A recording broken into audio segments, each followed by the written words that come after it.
Hello students, মাধ্যমিকের ছাত্রছাত্রীরা, মাধ্যমিক 2025 আমরা এবিটিএ টেস্ট পেপার থেকে জিওগ্রাফির পেজগুলো পরপর সলভ করছি। এখন যে পেজটা করব সেটা হলো 447 রয়েছে। দেখো, ভূমিভাগের উচ্চতা বৃদ্ধিকে বলে আরোহণ। এটা কিন্তু বারবার রিপিট হচ্ছে কোশ্চেনটা, তোমাদেরকে ক্লু হিসাবে বলেও দেওয়া রয়েছে মনে রাখার জন্য। কি আমরা জানি পর্বতে যারা ওঠে তাদেরকেও আমরা বলি পর্বত আরোহী।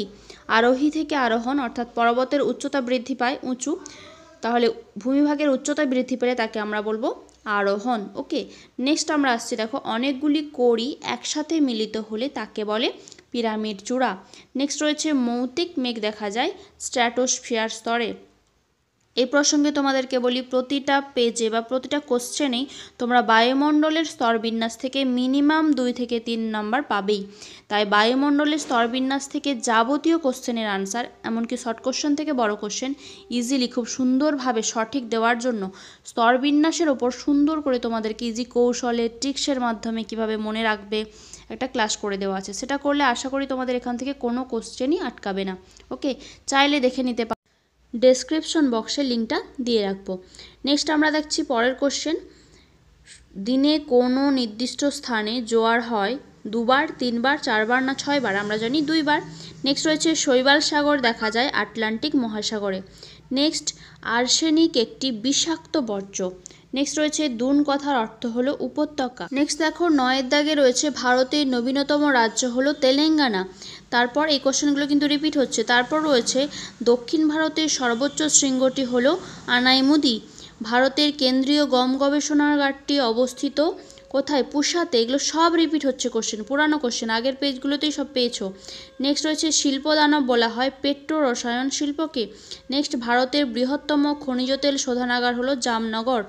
নেক্সট রয়েছে ইসরো এর সদর দপ্তর বেঙ্গালুরুতে অবস্থিত। এরপর চলে আসবো আমরা শুদ্ধ অশুদ্ধ। রয়েছে পটহোল নদীর উচ্চ গতিতে সৃষ্টি হয়, শুদ্ধ। রয়েছে নেক্সট, ঝুলন্ত উপত্যকা নদীর উচ্চ গতিতে সৃষ্টি হয়, শুদ্ধ। নেক্সট রয়েছে চিনুক একটি স্থানীয় বায়ু, শুদ্ধ। নেক্সট, সরলবর্গীয় অরণ্য দেখা যায় পার্বত্য অঞ্চলে, শুদ্ধ। গোদাবরীকে দক্ষিণ ভারতের গঙ্গা বলা হয়, এটাও শুদ্ধ। নেক্সট, ইঞ্জেকশনের সিরিঞ্জ একটি চিকিৎসা বর্জ্য, শুদ্ধ। নেক্সট রয়েছে উপগ্রহ চিত্রে ফলস কালার ব্যবহৃত হয় না, এটা অশুদ্ধ, কারণ ফলস কালারই ব্যবহৃত হয়। তারপর চলে আসছি আমরা শূন্যস্থানে। মিয়েন্ডার নামটি এসেছে তুরস্কের মিয়েন্ডার্স নাম থেকে। নেক্সট, সমুদ্র স্রোত সৃষ্টির প্রধান কারণ হলো বায়ুপ্রবাহ। নেক্সট, 2 দাগের 3 রয়েছে নিরক্ষীয় অঞ্চলে ড্যাশ ধরনের বৃষ্টিপাত দেখা যায়, পরিচলন বৃষ্টিপাত দেখা যায়।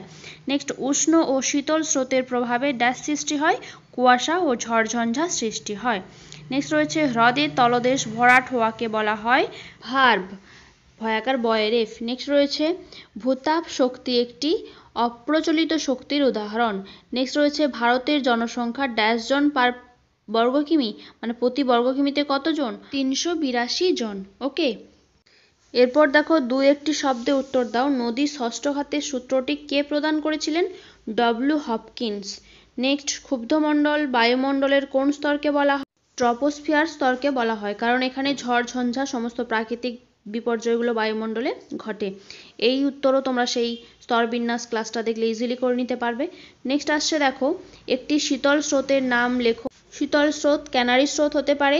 নেক্সট, পাখির পায়ের মতো দেখতে একটি বদ্বীপের নাম লেখো। মিসিসিপি মিসৌরি নদীর বদ্বীপ। নেক্সট, এলনিনো কোন অঞ্চলে দেখা যায়? পেরুর উপকূল অঞ্চলে। নেক্সট, শ্বাসমূল ও ঠেসমূল কোন উদ্ভিদে দেখা যায়? ম্যানগ্রোভ উদ্ভিদে। তারপর বলছে তরল সোনা কাকে বলা হয়? পেট্রোলিয়ামকে বলা হয় তরল সোনা। সর্বশেষ রয়েছে এই দাগে, কন্ট্যুর লাইন কি রঙে হয়? বাদামি রঙে হয়। এটা কন্ট্যুর স্পেলিংটা ভুল রয়েছে। কন্ট্যুর লাইন বলতে তোমাদেরকে বলা হচ্ছে যেগুলো অপোজিটে সমোন্নতি রেখা বলা হয়, অর্থাৎ সমান উচ্চতা যুক্ত স্থানগুলো যে রেখা দ্বারা দেখানো হয় সেটা বাদামি রঙের হয়।